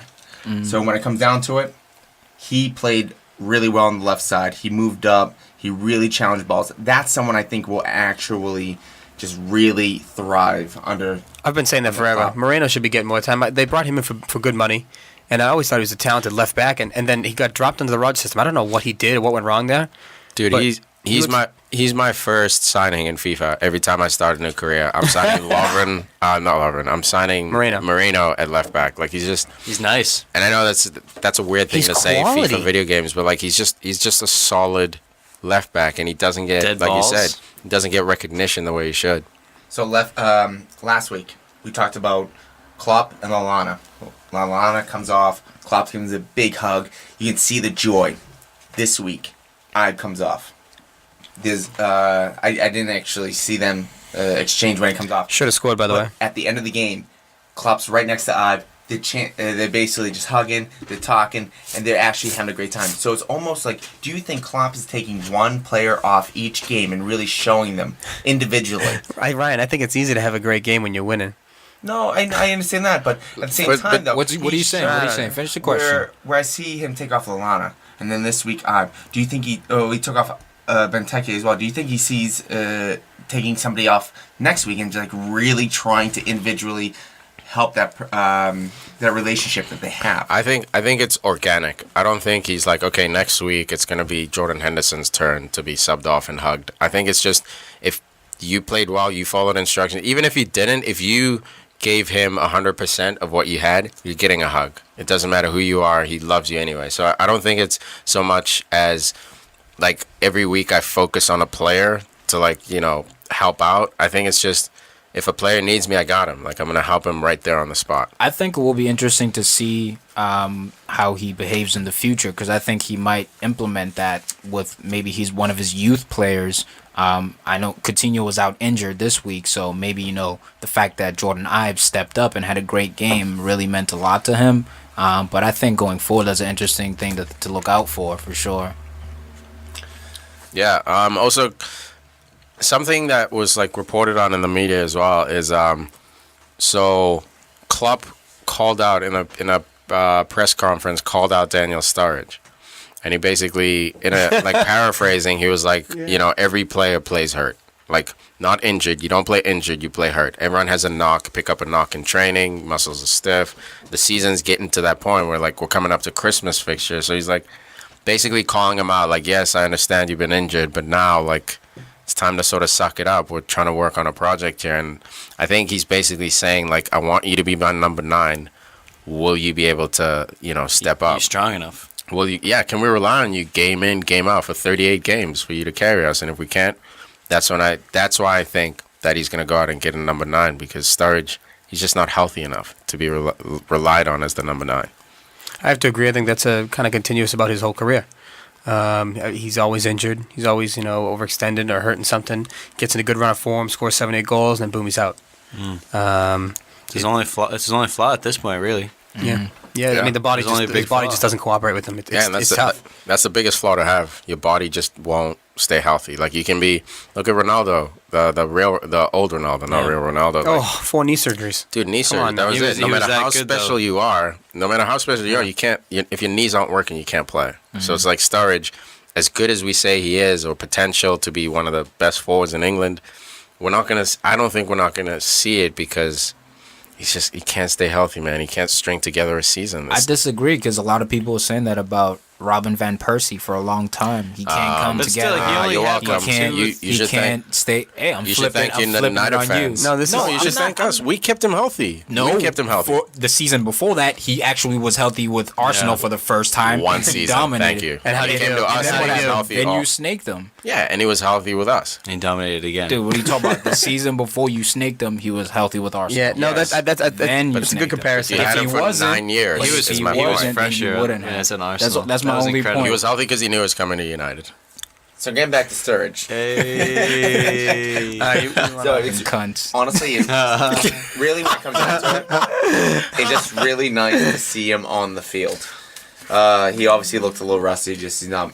He also stayed to the right a lot, where he wasn't really attacking. That's something I didn't like. Where he's coming on for Benteke, he just stayed towards the right side, where he's just kind of dilly-dallying, passing it back. He passed it back to maybe Ive or something. What was it, like 4 or 5 times? Like, come on, attack. Well, pass it off and attack. Well, I think they were nursing the goal. I think they were nursing the victory. Like, let's slow the game down. We don't need to attack. And I think also it's his first game back, so he does have those first game jitters. I don't want to overextend myself, and so I don't know. I think it was more like tactical, like slow the game down. Like, Since you mentioned Ibe, how do you miss that goal?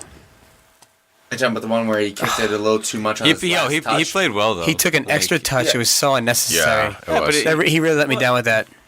no, yeah, I mean he He's a played well, winger. but we can still call him out for that. Oh, Like, yeah, that big was. He should have Just finished it. the first touch was beautiful. The second touch should have been a slot right into the corner, but he I went to think- take another touch. I think he was looking to cut across the defender, maybe even get fouled, but that touch was too heavy. You're right. That he should have scored. I He should have kill shot him. it. I'd We kill also him. forget he's 19 years old. Yeah, he's young. He's He's young. young. Yeah. But the big thing for me is also Torre comes on again.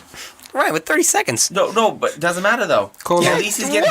Colo. No, what? No. I'm. This is where I'm starting. What I'm saying is, Klopp will put him on the field, even if it's 30 seconds or last game against Bordeaux. He played the whole game, I believe. Also, I'm wondering what he's going to do with Origi and Joe Allen. Are those guys already out? Origi's out. Because Origi had the starting position when Klopp came in, and he was horrendous. Like, touch was off. I can see why Brendan Rodgers didn't play him. He's not built for Liverpool right now. Like, He's not the there's player we saw in the World Cup.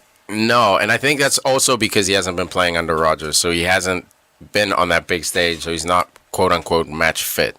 So I think for the project that Liverpool's trying to do, they're trying to be a number one team. I don't think you can rely on Origi's even potential. Damn. You Dude, don't even think he could be a squad rotation I've been watching player? Liverpool since Klopp came in because I'm obsessed with Klopp. So I've been watching 90 minutes of Liverpool games, and I hate Liverpool because I'm a United fan. But Origi started the first 3 or 4 games.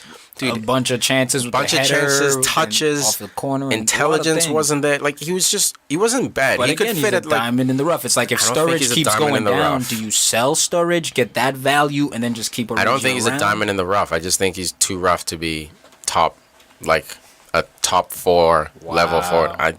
Dude, based on what I saw, if you can't do it, based on what we saw in the World Cup. no, not based, but that was longer ago. Is my point. Like the World Cup was 2014. Tiki lives we're in the talking now. about He we're lives in talking the about now. today, So, dude. no, wow, past merits don't It could have mean been much. No, not necessarily. No, like if Unless they're United look players. at Ronaldo, how much heat Cristiano Ronaldo. Look how much heat he's getting right now at Real Madrid. He's about 12 goals off his pace last year, and he's catching heat. So, what did you do for me lately? What have you done for me lately? Or else, clubs wouldn't sell old players. Then it's like, oh, this guy's been here with us for a long time. Let's not sell him. No, it's what are you doing today? Potential too. The old players don't have He potential. doesn't show potential though. That's the thing. Well, I'm telling you, just based on those games. I'm not saying he won't do it. I'm saying I wouldn't be surprised if Klopp gets rid of him. Well, last year, Calling it now. I would. Okay. last year he only had 9 goals Who? in France, Origi. So that was suspect because after they bought him, I always started watching him and he's just wasn't scoring and wasn't scoring and wasn't scoring and wasn't scoring, and then you're like, hopefully he turns the page, comes to Liverpool with something bigger. He didn't. He could be a fraud. Look, I'm not trying to defend this dude like I know he's the second coming of Ian Wright. Like, trust me, he could be a fraud, but I'm saying he has potential. I've seen him do it in a World Cup. To me, that's big. To me, that means something. To me, that's something you could kind of hang on your shield. And I'm not saying he was a top goal scorer, but for a kid that young to kind of come in and not be phased by that spotlight, I think potential-wise, I think he was phased after. That's my point. Is that he was playing fearless at like Januzaj when he came on as a sub for United. He was fearless because he's never played on that stage, but he struggled all season last season because the stage was bigger. So it's like, okay, let's send him out to Dortmund, get the confidence, and then bring him back. I think maybe Origi would be better off going on a loan again to sort of keep working on that confidence. Because what I saw, dude, like me and you, like actually all of us at this table sweated Origi and Campbell at Arsenal. Joe so like Campbell, yeah. for me to like have such a hard turn, I saw it, dude. So like, All right. but who knows? Who All right. knows? He It's could be. potential. He could be, but it could be just a bad few games I saw. I don't but- think he is. Yeah, I don't think he's. How old I either, is think but- he's part of that little Belgium What's his age? golden youth that's coming up. I think that's what he okay. is. Well, let's wrap. Well, Go one ahead. thing about Origi, one thing you have to really remember is that the 2 goals that he had for Belgium was against Russia and Andorra. Or I don't even know how to say their country name. What I'm saying is Andorra? actually- How disrespectful. well, to a point, but I'm saying we're saying he's going to be one of Sorry. the best strikers. I never coming said up. that. Well, for Liverpool, you want him to play for Liverpool. Sorry, he's going to be a striker for a good team in the Premiership. I don't And he think. scored against Russia and Andorra. How old was he when he scored those 19. goals? But Yeah, that's still, badass. And on what stage? Senior. one was for World Cup. One was just from. Okay, now let's think of legends in the books who've scored at 19 in World Cups. There's a- Bele. I'm just saying, look, World these are. Cup-wise, he only I'm not scored one saying goal he's gonna against be a Russia. Bele, but I'm saying these are trends. Like you have to look at young strikers who score at a young age in a World Cup. That does say a lot. All right. So right, let's go with the MVPs here. My MVP for this game, it's going to be James Milner. Oh Jesus! And listen, Lord. I know, I'm gonna bite my tongue. This I know round. nobody We likes this gotta one. Keep moving. I know nobody likes this one, but you know what? This is why I pick it. Just to piss everyone off. Yeah, exactly. Get you going. James Milner comes on a free transfer this We year. don't have time for a Listen, hear me out. They get him for nothing. That's a great player to pick up for nothing. And then he's a versatile player. He can play wing. He can play holding midfield. They got a couple injuries. He plays holding midfield. They play a good team, and they win 1-0. You won the game. He was in there. He played. You had him play central, and I thought he played well. And he finishes the penalty real cool, real calm. Really good game. Great PK. Milner had a good game. Emre Can. captain's That's goal. it. That's all I gotta say. Emre Can killed it. I like it. Huss. Emery Chan played well, but not man of the match. Firmino played well. He held the ball again, so he's always improving. We need a man of the match. Lallana played well. What I'm saying is, I'm working up to it. Lallana, these are all the decisions I have to make. I got to build up. Should be them. Skirtle played well. Yeah. Klein played well. But for me, I can't wait till Liverpool lose the game. for me, it has to be well, you'll be waiting a while. But anyways, it'll be Ibe. Because you know what? He really attacked. They really showed a lot of offense through the right side. He really attacked towards the middle, towards the outside, crossed the ball. By the way, Missed the goal. How did Milner was the get that PK penalty? earned? Exactly. How did That was my point. That's what I'm saying. I crossed the ball, got it there. What I'm saying, if you attack, something's going to happen where the defense will make a mistake. The defense made a big mistake. Milner got the ball. Ibe is the play of the game. All right. Well, for me, it's got to be Emery Chan. You got to control that midfield. Liverpool could have their wrecking ball in the midfield there that can play forward as well at the same time. So he could be a huge player going forward. Show today what he can do, control that midfield. So, yeah, no-brainer for me. Nice shout. Jordan Ibe stepped up for me in a team that did not feature Coutinho. So they needed one of the young Liverpool studs to step up. He did. Jordan Ibe. Nice. All right. Norwich Goons. Arsenal. You Gooners. The 1-1. Goons. Taking care of business as always. The Goon away. Tom, why don't you take us Not through happy it? about this. Why don't you take us through it? Popping shots at me. Always. Not feeling it. Always. Rough game, man. Rough game. We looked like we were doing well in the beginning. The game was still, the midfield was still loose. I think we're really missing Francis Coquelin in there. You could tell Ramsey started in that position today. It's good to see him back. Good to see Alex Oxlade-Chamberlain back as well. Speaking of back, look who you lost today. Exactly. You know, like you get two in, two out. And that's been Alexis, the thing. Alexis Sanchez got hurt today, and so did Hamstring Koscielny. injury. So go ahead, sorry, man. Yeah, Koscielny was injured as well. Regardless of that, Mesut Ozil is finally beginning to show that, to me, I think he's the best attacking midfielder in the world. Stretch. No, I don't think that's a stretch at all. I think Stretch. you could even look at his numbers David Silva. in terms of chances created. One of, I'll give you. All right, One of. that's your opinion. I agree with that. That's No. you. That's not Wait, me. chances created. That was Fabregas last year. Mesut Ozil, in terms of chances created, is one of the best. I'd say Kevin De Bruyne's probably up there too. But One of the best, not But the in best. terms of just his silk, just watching him, he's I love Fabregas, Ozil. That's what to me. Watching Mesut Ozil, he's just so silky, so smooth. Yeah. Some people don't like that Yes. style. Like I Paul like it. Scholes has been avid in making it known that he thinks he's lazy, but it's actually been casual. shown that He he makes it look tends to casual. run Yeah. more than his midfield teammates. No. It's just I it's disagree, dude. it's- If you look at the kilometers covered, he's Yes, a you can. lazy player. No, he's not. And actually, there are stats to back that up this season. So, in terms of that, it's his style, it's his flow, though. That's why many people think that. But he continued his fine form, earning himself a goal. Alexis Sanchez, like you said, went down, but he was part of that assist, which came off the mistake of the goalkeeper, Ruddy, John Ruddy. Bad clearance. Poor, yeah, real poor. And then the midfielder had a bad touch too. Yeah, midfielder had a bad touch, but he was put in a shite position, you know. Agreed. You know, ball just skipped off the ground. It's a wet surface. I mean, EPL player, you'd think, how's your touch? You better test that touch. But you are playing with Norwich, right? Yeah, and you are playing Arsenal. And we, you know, unfortunately do have a leaky defense, man. I can't even defend myself because They can't defend Per themselves Mertesacker either. is the biggest liability in We the talked world. about it last week. We talked about him as liability last week. Yeah, I mean, it wasn't. I don't know. It was just another going forward. A good performance, but defensively, shocking performance. Gabriel, I thought it was interesting to see him and Mertesacker linked up, but it didn't seem to flow. A couple of things. You know, I think Mesut also gets a bad reputation. I mean, he comes from Real Madrid, a Galacticos team for 40+ million. Arsenal never spends money like that.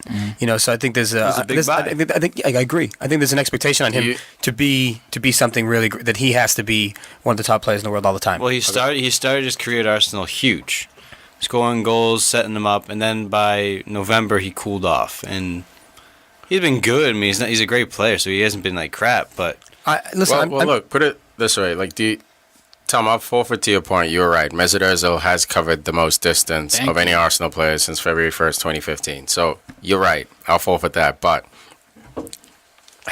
do you think Mesut Ozil playing today is as good as he was playing at Madrid? Like his form, not his team. Yes, there's better teammates around. Yada. I'm saying his I think his he's form. been better at Arsenal. Yeah, I think think so? he's I think the starting other to way. hit that stride now because Okay. he doesn't have those players. All he has basically is Alexis, All he Giroud has. when he's feeling it, Danny Welbeck. Ram. It's like other players when The they're Ox. feeling it, but Yeah. all he really has is Alexis Sanchez Yeah, in terms of agreed. a guy who he can rely upon to get an assist from him. What was he, 27, 28, Yeah, 27, right? 26, Ozil? 27, yeah. Ozil, I think he's 27.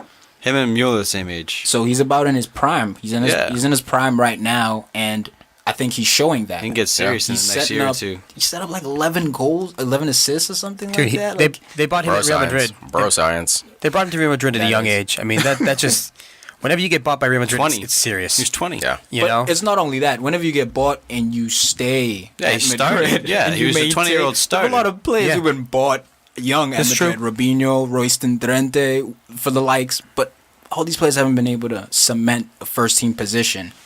And that Dude, he was sold as between him and surplus. Ronaldo was very special. he was sold as a surplus. But they brought in James. Modric. They brought in James. They brought in Modric was Modric. his- They brought in was these his guys that like. replacement, though. It's like, Di okay, well, Yeah, well, we're gonna Di keep Maria them and too. you're out. It was like, we want these new guys.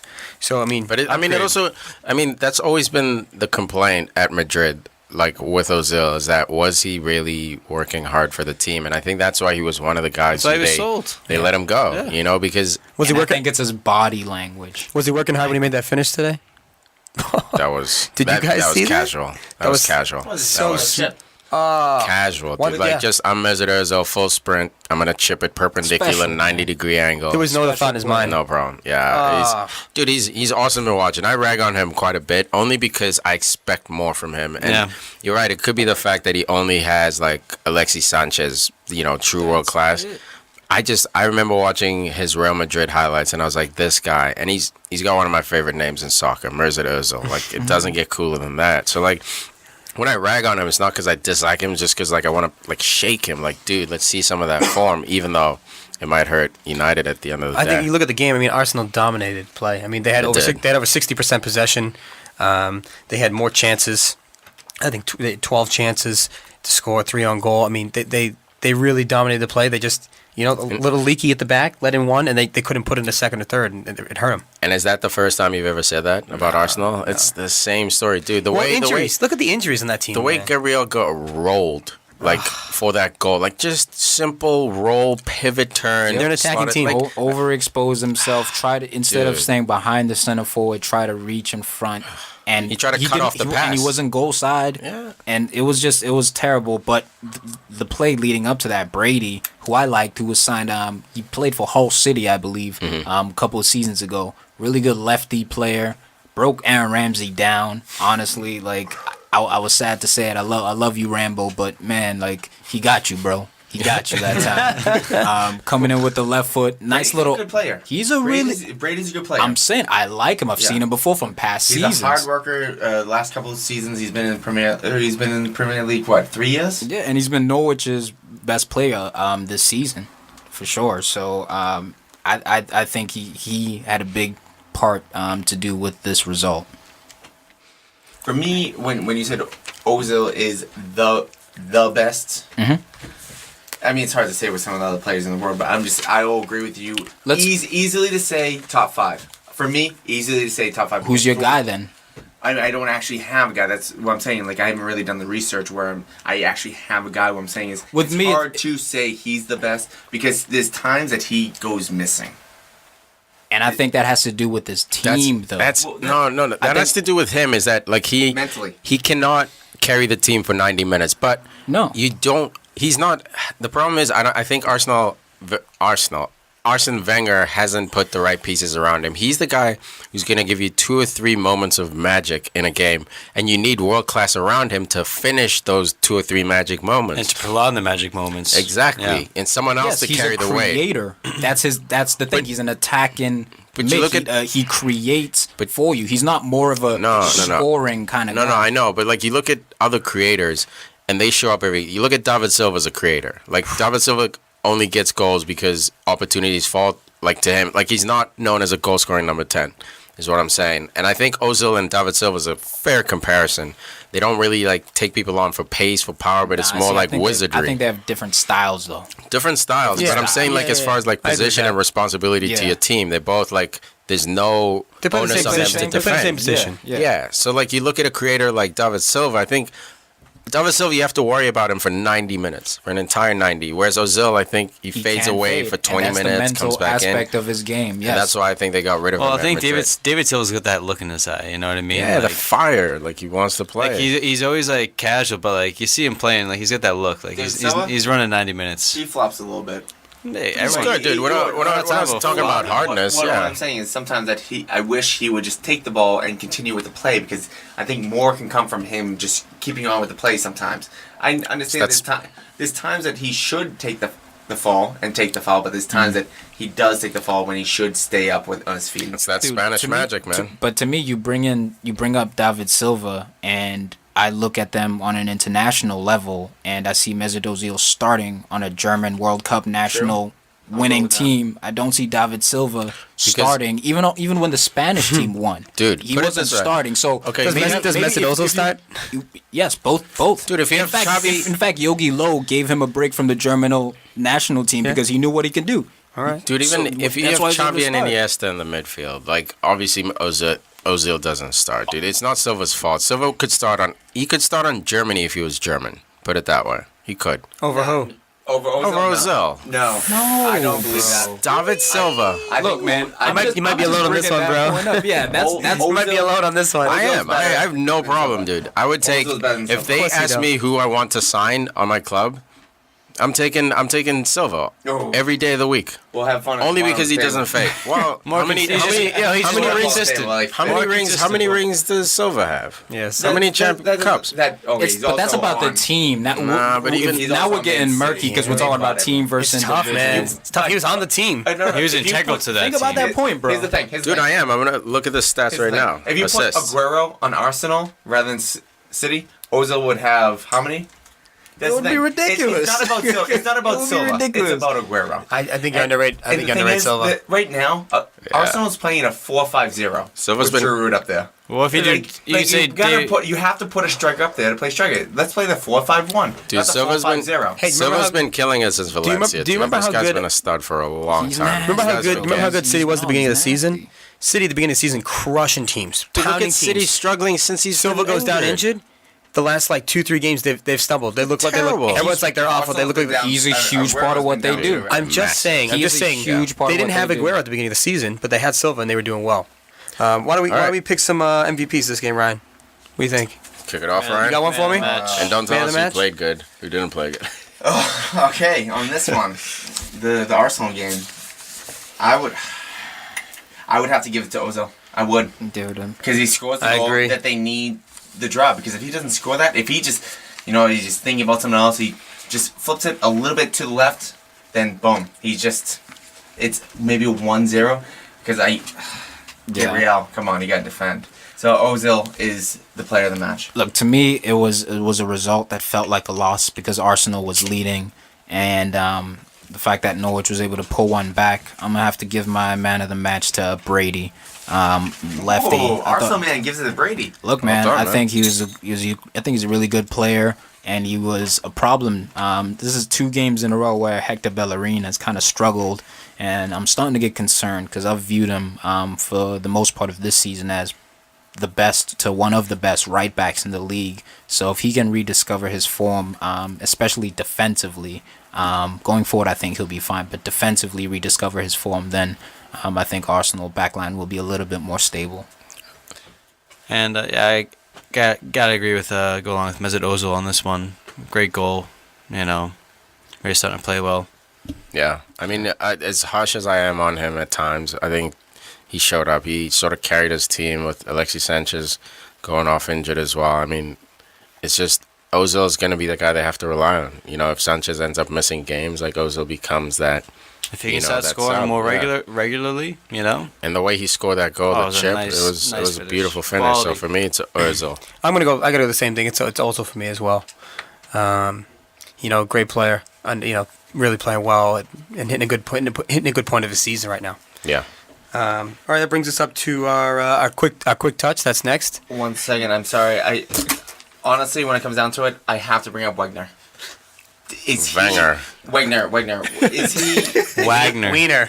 What I'm saying is, Sanchez, he has a thigh injury, hamstring injury. Yeah. And he plays the full game against Dynamo 3-up. He plays the full game. Why don't I take him off 20 minutes, 30 minutes left in the game? And then he plays this game and he gets hurt. Yeah. Desperation, He's a poor man. He's manager. the only superstar we have. There's no one else who he trusts enough to play continuously. I wanted to bring this up. I know we're ahead of time and everything, but I really had to bring this up for the fact that he may have been his own enemy on that one. Yeah, All right. definitely. That's true. All right, moving on. We got our quick touches next. The last game on Sunday here was West Ham versus West Brom. Finished. I watched the game today. It was Finished on 1-1. Yeah, it was on after the Chelsea game, so I watched it right through. The free kick from Zarat. If you guys haven't seen it, make sure you check it out. Take notes. If you, Oh my! Just Mauro Zarate. you can't place that ball any better. Thank you to my fantasy team. Look it up. yeah. Then there's another chance. First? The second goal was scored by Got nothing. it was Ricky Lambert, but it came off Winston Reed. He gets subbed in 5 minutes, 6 minutes into his shift, gets the ball, comes bouncing around, turns, hits it, puts it on goal, bounce off the defender, goes in. It's a goal scorer's goal. You shoot it, you hit it, you get a little lucky, and they draw. Talking points of this game for me would be Andy Carroll sitting on the bench, not starting center forward, and they had Sacco in again. There was a ball that he got early on. Good service, good delivery, headed it. Yeah. Just put it wide of the goal, and really could just push them ahead. And everyone, as soon as it happens, everyone's thinking, "Oh, hey, Andy Carroll could have wonder scored if that." Carroll could have finished Right, it, he's yeah. 6'4". He knows how to head the ball down. It was a missed chance, and it really kind of spoke out about who's going to start there next week. And then from West Brom again, we got Ricky Lambert starting the bench, and they also have the young kid there, Sato. He's still on the bench.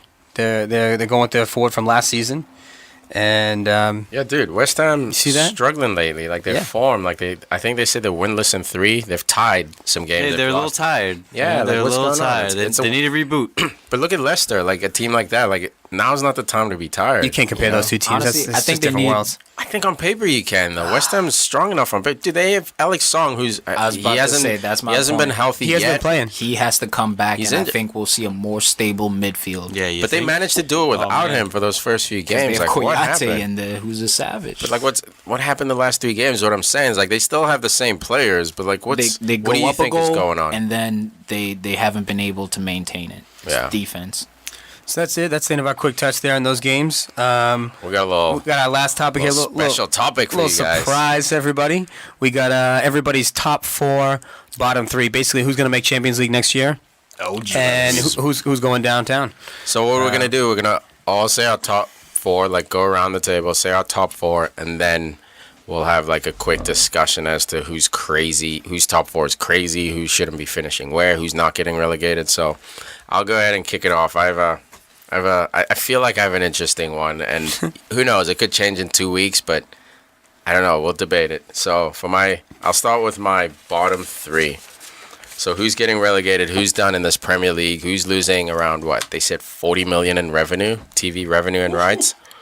For me, in no particular order, because it doesn't matter. You're going fucking down. Excuse the lang. Villa, Newcastle, Sunderland. You're done. Not order? You're done. Not You're order? done. Doesn't Son. even matter. You're all going Don't matter. down. Say it again. Villa, Newcastle, Sunderland. Done. Top 4.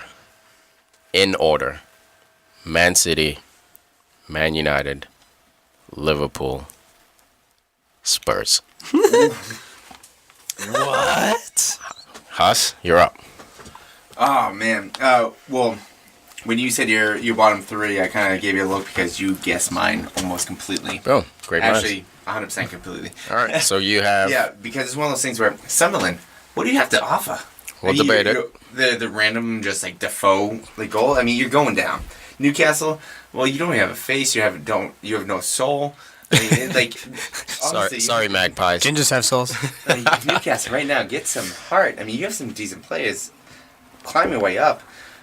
Depending on if they get a new manager. Aston Villa, well, okay, come on now. Yeah. Come on, you're going down. So you have Villa, Newcastle, Sunderland. Yes, for the top four, are we doing in order? Top down. I've had trouble with this. I don't know exactly. Dude, week to week. All Let's right, go. so Spit it out, and we'll talk about it we'll after. do City. Come on. City in first, so City wins the Prem. We'll do City, Arsenal, Liverpool, Leicester. Oh wow. Disrespect. Arsenal was it? Oh, Disrespect to United. Liverpool, Leicester. Okay, go ahead. All right, to me, I got relegation. We got Norwich, Newcastle, and Villa. You know, I want Sunderland to go down. I don't think they will, and I think Bournemouth might, but I want to see them stay up. You know, I want them to stay in the top fight. 2 years. If they can do 1 year, it'd be impressive. And then rounding out the top four, we got first place, Manchester United. Oh man. That's Second- a fan's fan pick. for ya. That's a fan pick. Second place. Hey, you never know. This season's crazy, man. Oh, you never No, know. I don't we'll debate it. care. We'll debate it. We'll debate it. Go ahead. Okay, everyone listening out there, I made one of these lists at the beginning of the year. I had Chelsea in first place. Okay, so I had Arsenal in first. Could still Chelsea's in happen. 15th. If you guys don't know that, I had them win the league this year. Yeah, I don't know. Go ahead. So third place, Arsenal. Why you gotta grill like that though? Because Arsenal's gonna do it somehow. Like they shouldn't be top four. Like he's such a loser. I hate him. He's gonna pull it out somehow. I hope so. And then fourth place, Leicester. Who did you have second? Second, skip second. Man United, Man City. Yep. Second place, And then Arsenal, Leicester. Arsenal, Leicester. Cool. Tom? All right, I agree with your relegation teams. I think it's Norwich, Castle, and Villa who are going down. Yep. No particular order. And I think City, with their experience and Wait. depth, is going to win it. Okay, cool. So that's And- your top four. Yep, this is my top four. City, I think, is going to win it. I think, for some reason, I think Arsenal's going to make a signing in January. And that's why I'm hoping we end up in second. If we don't, then I think Man U's going to be second. No, dude. Just All right, I got today. you. Come on, Arsenal let's go. second, Man U third, and I think Tottenham gets it, man. I think Spurs in fourth. I think Cool. Spurs in fourth. All right, like some of us got a hope and dream here. So Yeah, okay. bottom three, I go Norwich, Sunderland, and I got Newcastle surviving. So I got Villa. Oh my God, Wow. are you daft? I think Are it's you pronounced- daft? I think it's pronounced Chelsea. No, they win the league, right? top four. Yeah, well, In order. Are they second place, Farid? City. It's got to be City. They look the most poised. United, the Pool, and Chelsea. Yeah, right. Oh my God! What a homer! You got to dream. You call me a fan. disrespect What a homer! disrespected Arsenal Dude, so bad. They said the stat that no team in wanna hear it. 16th place has finished in top four ever in the history of the EPL. No team's They been have to almost like keep win out. dreaming, No bro. team's been this good. Keep dreaming. Keep dreaming. No champion has been this good. And no one has ever scored like Vardy has. Buy him at Christmas. Dude, I don't buy it, dude. There's not enough depth in Leicester for them to finish top four. I think we're all like riding Agreed. high on this run. There's no. I don't have them in my top Dude, four. Come It on. happens every year, man. No, but There's you have to always that. remember- Everton did it once. Southampton did it. Yeah. What you have to remember about Leicester is that they have less games than other teams. They don't have the Euro games or anything. They just have Premier League. What you have to understand about Leicester is they have less quality. Less And less quality players. than A lot less all depth. the other teams. So over that distance, I don't think it's gonna matter. So let's talk about the bottom three a little bit. I mean, I think most of us have. Do we all have Villa going down? Yeah, I think that's a consensus. Yeah, I pick. think Villa's a consensus. I don't know how you have Newcastle staying up. You know, they still have Papacis. They still have Fabio Colaccini. They still have some really good Tim They've Krul. lost. They've conceded 5 goals in Hey, like look. what 3 or 4 games. Colaccini's a dude? fraud. I would take that back. But if you listen in January, Jack I mean, Colback. they could make a purchase here or there. They could keep them through. They don't have to win. They just have to survive. They came in. And you know they've been in the league a while. I think they could pull it together. No, Mike Ashley. going down again. You're done, son. I hope. Yeah, dude. But Newcastle going down and Villa going down. I mean, Those I old think staples. you Dude, know? since I've been watching soccer, those teams. I mean, I remember back in the day when Newcastle had Shearer and they were giving United nightmares. You know, like it's weird to actually think like realistically Newcastle could go down, and we'll probably will. The way they're playing, they got slapped 5-1 by a team that's quote unquote on their level. You know, a peer just played you off the park. Like, where are the points going to come from if you can't get them from, you know, teams of your level?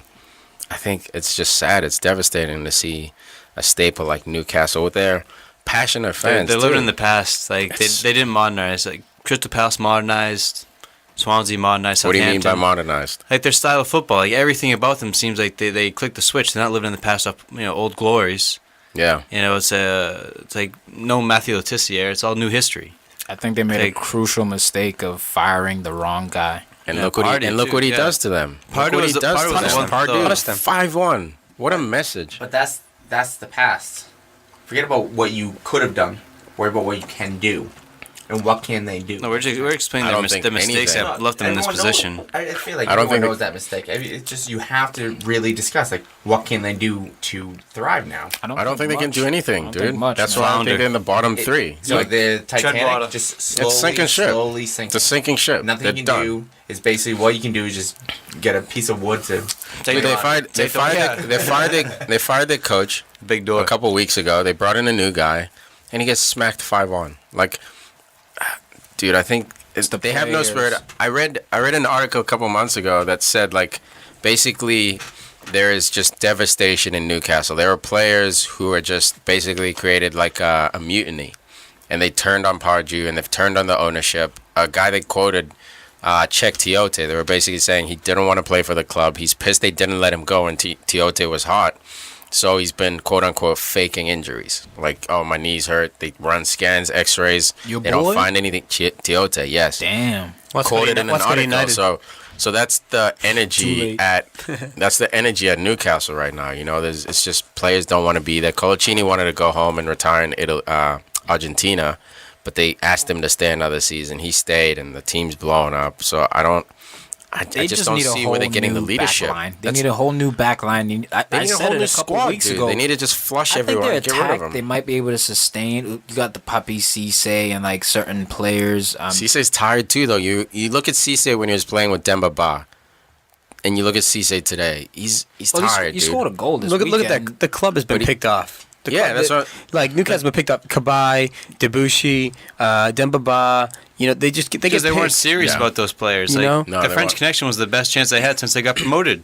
Definitely. After they got relegated, that was the best chance they had at establishing a team to survive in the Prem, and then look what happened. To be fair, though, they have nothing to cry about. When Southampton is doing what they're doing, they can, what 4, 5, 6 players have been taken from Southampton in the last 4 years? What 15 players? I don't even know what it is. It's different. It's a different club. Yeah, It's a it's different club. different It's a culture. different club, Well, I that's his understand point. that, but- That's his point. But Is the that point is, you have to either just do it or don't. Do what? Southampton- What do you mean by it? What I'm saying is actually keep on building. You have to. You have to develop. reinvent You have to yourself. reintroduce That's what I'm your saying, youth. you have to modernize. Done. And Just like bye Newcastle, but we're Southampton. We're staying up. We're still like 6 plays. youth academy, Crystal Palace, youth academy. You know these teams. yeah, you have to rely on youth. It's just That's not when their you're in style. that That's the type of modern team. game. It's not nowadays. Newcastle style. You know, Newcastle That's a- style is to be competitive, and it's not to be playing young kids and this And and that's that. the not problem. even is know that what there's their no style is. longevity. There's No, no they longevity. bring in French players that are like 25 years old. Now they do, yeah. That's but- what they've been doing, man. And I think you said it last week, bro. Maybe they were a little bit over ambitious. They were. and They that's didn't. hard to take almost as a fan because Yeah. you want your club to keep advancing. You want your club to You want be your in club to Champions League. try to win You- to win the champ. And maybe the Premiership. owners did. Maybe the Yeah. owners said, "Okay, let's really do this thing." Yeah. But the finances and just honestly the chemistry of the team Dude, didn't the, come the together. owner's been trying to sell his team, I think, for the last 2 years. The fans hate him, can't stand him. They want to force him out, but He's obviously been he trying to owns sell it. it for years, Yeah, he's yeah. been trying to sell it for a long time. So when you hear your You can get it cheap owner, now. yeah, you can definitely. It's always get it been at cheap. a loss, so he's been waiting for it to go up. We just need a Middle Eastern billionaire to come in and buy them. That's I'm what all it'll for take. that, dude. Get another team being competitive. But Nah, come to Arsenal first though. no, you guys are fine. You just don't spend money. You have money, you just don't spend it. I heard about like potentially just this is random bro science that billionaire might be buying Leeds.